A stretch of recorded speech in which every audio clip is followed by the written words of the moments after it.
Ka Sorkar jela ka lebu thong ba nadu ka khasantarik unopra kinsdang no bantala si mendir na ka khardop ka badan ha umling. Haba pentip ya kaniu sembut mirang ba ka jela ba perston tinsong ulai thu ba ya ka tei kamat layakran ha ka review meeting ka ba long hne ka sngi na ka bentaban penstet ya ka kam. Katu haju ke jaka. That's what ngomong pi nomor katu ke jaka ka bahak bangile land development. Don kitu ki bang. De ban pentai kitu ki mau kan bapo de ki benai. Sebab slap. Nagrada ngisim ba yemen tangin le so prefab. Ke prefab structure ha ka bangin le no urut bangila bu target ba how December ngomong pi ha neswa ka kasantri ku December ngin stang no ikata entry point ha po ni. Rengkat badiaka entry point jom ka COVID. Nama ka checking ya ka COVID lu ngin le lang no nang phina ju. Don ki jeka ki ba ngidang su debt kalan acquisition.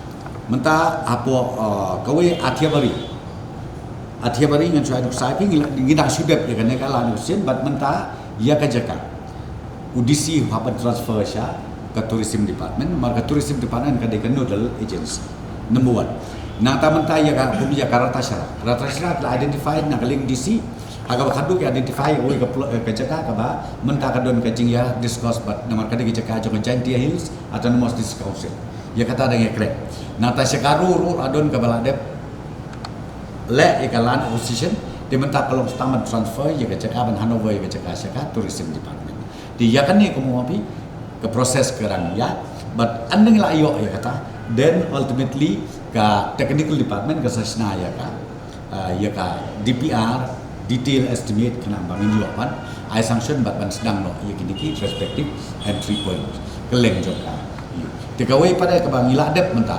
almost in the final stage kadai ka tu ka entry point ka bangila apo mendi pathar railway station ya katu is almost we are almost complete de nakata ka daw ngamla ban ong langin le de ka privat ne amar phimtip ka de privat ka ban ne kan no ngam datip ba den lei ke jingmut hi jongi kolong ba habngila phiong ka privat ne phiong ka permanent structure ne ka de ban long ka ban ne ka ban no ban ne de ki propose de kenapa mendot kam bersna arsi license every 20 years every 10 years kata ka ba long telong lei ya kan ke situation ko de ba komling ba de ni siam bala kerki la don kam kerki pala nak daw ni shift no syuasya kan ka privat baling ni shift ke privat lu kalau mau pi nak daw nomor ba ke situation kau kala long kalau so warranted yang bang ide kan pendep no loy kan bala ya kan ka entry point nang na po at least I'm just telling you we'll be able to make it operationalized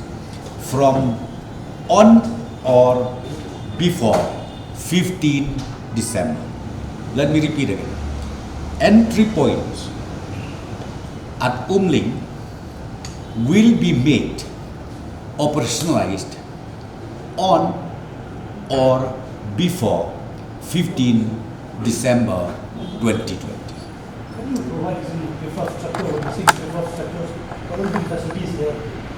No, the facilities, see, that I'm not a technical person, but what I'm saying is they have already submitted the plan, the estimate, the details, everything. So all facilities will be there, including the entry point of COVID-19. COVID-19 also will be shifted over there, and then entry point also will be set up over there. Yes, one contractor has already started, went ahead, already started the land development. As I said to you, land development, I think you must have seen it. Huge investment has been made, no doubt about it.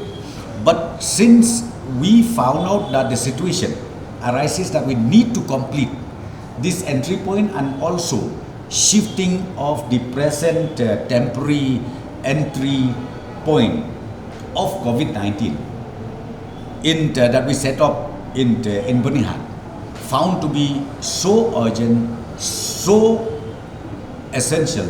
So ultimately we said, okay, let us go ahead. We construct now a prefab structure.